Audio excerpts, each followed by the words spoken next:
KLAC stock. So in the very short term, the underlying trend is a bullish one, especially since the last 1 month, and it hasn't really done well. It didn't really participate sufficiently in the rally of, the AI boom. That the AI rally of 2024. It really didn't do well then.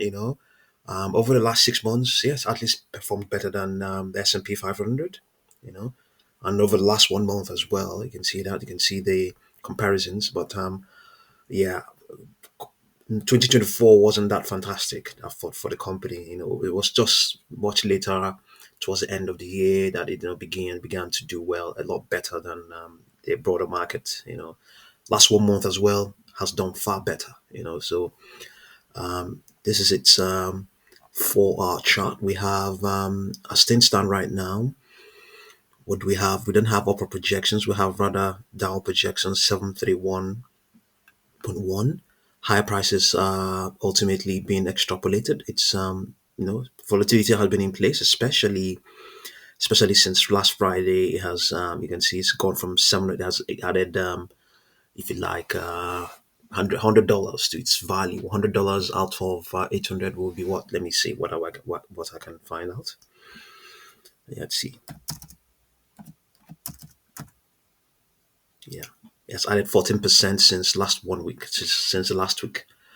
It's actually less than 1 week, so it has added 14%. So that volatility expansion is expected that it's going to be contracted with a bias to the upside. So it's going to be an expansive.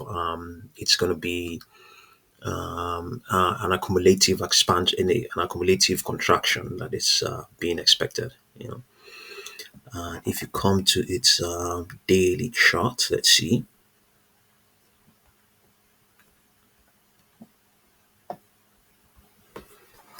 On its daily chart, you can see the underlying trend is not a bullish one. See that currently now. Well, you could say yes. Of late, especially since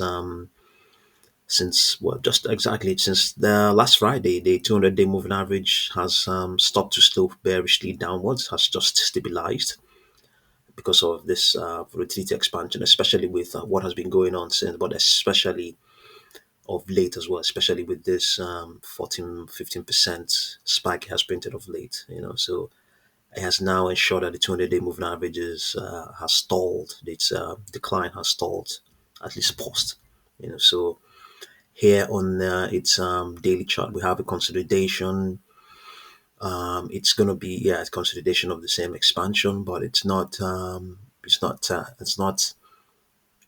I would say it's neutral, quite neutral, quite neutral. Yes. So this is expected to remain in place up till towards the end of June. But that may not be the case. Something else might come up because you can see here it has an upper projection of 843.34, 883.59. So indeed, higher prices could print. So if you didn't know what the company does, the company counts itself as the biggest customer, as one of the top customers to the chip makers, including TSMC and Samsung. So TSMC, Samsung, they make the chips, and then companies like Nvidia goes ahead to make the GPUs and all that, and GPUs and stuff like that. And then SMCI goes ahead and makes servers for those GPUs. So KLA makes wafers. It makes semiconductor wafers. It's one of the largest in the world.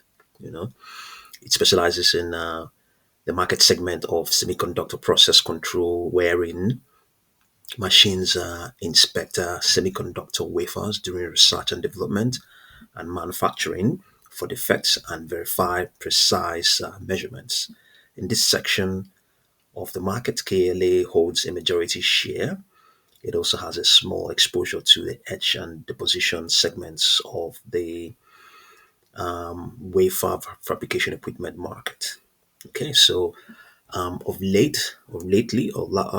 recently, the company disclosed in its outcomes, I think. Yeah, so March quarter revenue rose, that's March of this year, 2025, revenue rose 30% year over year to $3.6 billion, which was flat sequentially. March quarter non-GAAP Operating margin rose 740 basis points year over year to 42.2%. June quarter guidance implies roughly flat revenue growth. So the folks at Morningstar see steady underlying chip demand reflected in the company's good results and guidance.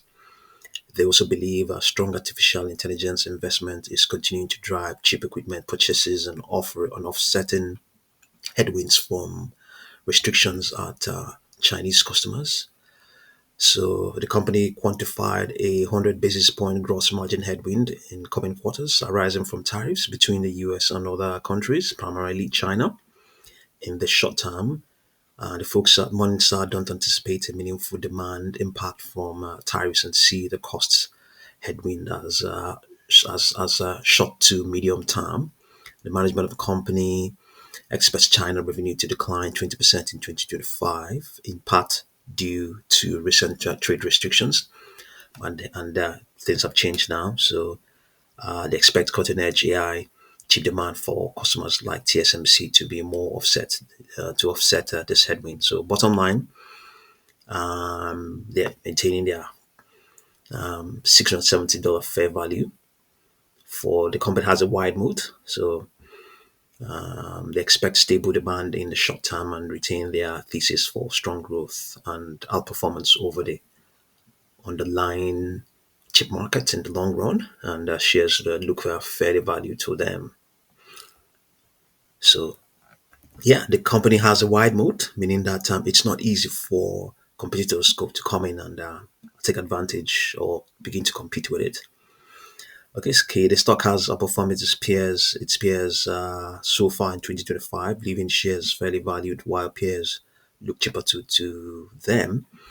So they like the company as a haven in uncertain times with dominant market share and superior profitability, but they believe peers have been oversold and offer good value to investors. Yeah, so that's what's going on right now. It's currently down slightly in this pre-market. $7.97 is what's currently trading at right now. So if you didn't know KLA stock, now you know. Um, it's quite an important stock in the AI space, given what's going on right now. But I don't think it's that popular. But for some reason, it underperformed. Underperformed the broader market. But no, what am I talking about? It was actually doing well. In the underlying trend was a bullish one. Yeah, it was actually doing well, at least up till July of last year. It was doing well. So it was after July that began to decline. Yes, okay.